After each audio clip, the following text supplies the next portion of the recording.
बचपन से हम सब ने अपने आसपास एक कहावत बार बार सुनी है। वो ये है कि गुरु गुड़ रह गया और चेला शक्कर हो गया।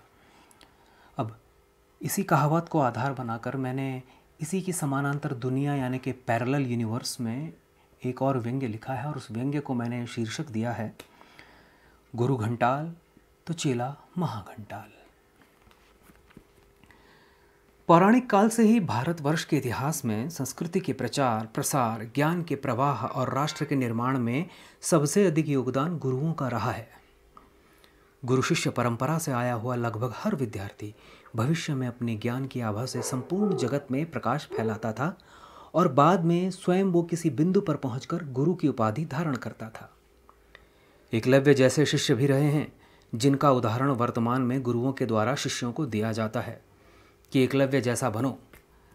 लेकिन एकलव्य जैसा शिष्य चाहने के लिए क्या खुद गुरु को द्रोण जैसा संकल्पवान और ज्ञानी नहीं होना चाहिए? शिष्य खुद द्रोण जैसा गुरु चाहता है लेकिन खुद एकलव्य जैसी एकाग्रता का प्रयास ही नहीं करता। अब यही बात गुरुओं के बारे में भी कही जा सकती है, क्योंकि ये गुरु घंटाल शिष्य को भले ही कुछ ना सिखाएं लेकिन गुरु दक्षिणा में अंगूठा मांगने का दुस्साहस रखते हैं।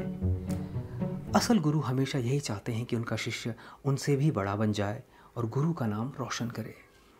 लेकिन घंटाल गुरु शिष्य की सफलता पर आनंदित होने का अभिनय करते हैं, क्योंकि उनके अंदर शिष्य की सफलता पर कुंठा और ईर्ष्या एक साथ जन्म ले चुकी होती है। खैर, सभी गुरु ऐसे नहीं होते हैं। बहुत से गुरु जी जान से आज के युग में अपनी विधा का प्रसार कर रहे हैं और साथ ही साथ प्रतिभाशाली शिष्य की आर्थिक मदद करने से भी नहीं हिचकते। आज भी लगभग संसार में हर विधा के गुरु मौजूद हैं। हमें आवश्यकता है तो बस उन्हें तलाशने की। इस विषय पर बातचीत करते वक्त बहुत से लोग अनर्गल विलाप करते हैं कि उन्हें बचपन में अमुक विधा का अमुक गुरु नहीं मिला, इसी वजह से वो उस विधा को सीखने से चूक गया।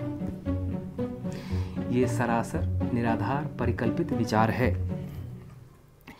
कई बार कुछ लोग देखा देखी में किसी विधा में पारंगत होने के लिए गुरु ढूंढ भी लेते हैं, लेकिन कुछ दिनों के पश्चात उनके उत्साह और अनुशासन के बीच सामंजस्य अंतिम चरण पर पहुंच जाता है, जिसका दोष प्रार्थी प्रायः अपनी सांसारिक या सामाजिक जिम्मेदारियों के मस्तक पर मढ़ देते हैं।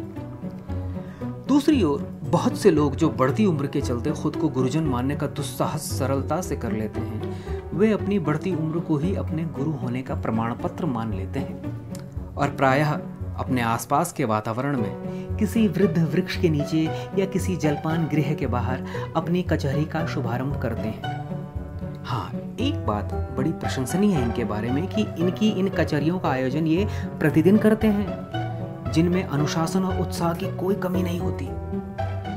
काश ये दोनों बातें उस तथाकथित गुरु को कुछ साल पहले अपने विद्यार्थी काल में समझ में आई होती। और यदि कठिन परिश्रम के बाद मन बहलाव के लिए कभी कभी कचहरियों में आने वाला शिष्य सफलता प्राप्त कर लेता है, तो कचहरी विशेषज्ञ गुरु, जिसने शिष्य को बातों के अलावा उसके ज्ञान में कोई वृद्धि नहीं की, वो भी उसकी सफलता का श्रेय खुद लेना चाहता है। एक व्यक्ति के जीवन में बचपन से लेकर जीवन के अंत तक बहुत सारे गुरुओं का आगमन होता है, जो कि व्यक्ति के चरित्र और ज्ञान का विस्तार करते हैं। सफलता के पश्चात सिर्फ एक ही गुरु का नाम लेना बाकी गुरुओं का अपमान है। हाँ, यह अलग बात है कि जीवन के महत्वपूर्ण क्षणों में जिस गुरु की छाया में शिष्य अधिक रहा हो, उसका श्रेय वो उसी गुरु को देता है। देखिए, जो असली गुरु होते हैं वो कभी श्रेय लेते नहीं, उन्हें श्रेय खुद ब खुद मिल जाता है। शिष्य की सफलता पर उनका ये कहना कि ये तो शिष्य की खुद की मेहनत से अर्जित की हुई सफलता है, ये गुरु के उदार हृदय का उदाहरण मात्र है। बाकी बचे गुरु घंटाल, ये तो आए दिनों सामाजिक माध्यमों पर शिष्य की सफलता पर अपने उदारवादी होने का प्रमाण अनवरत रूप से देते रहते हैं। और कुख्यात शिष्य बिना किसी विधा को सीखे सामाजिक माध्यमों पर ऊल जुलूल हरकतें करके प्रसिद्धि पाने का प्रयास बड़ी लगन से करते हैं।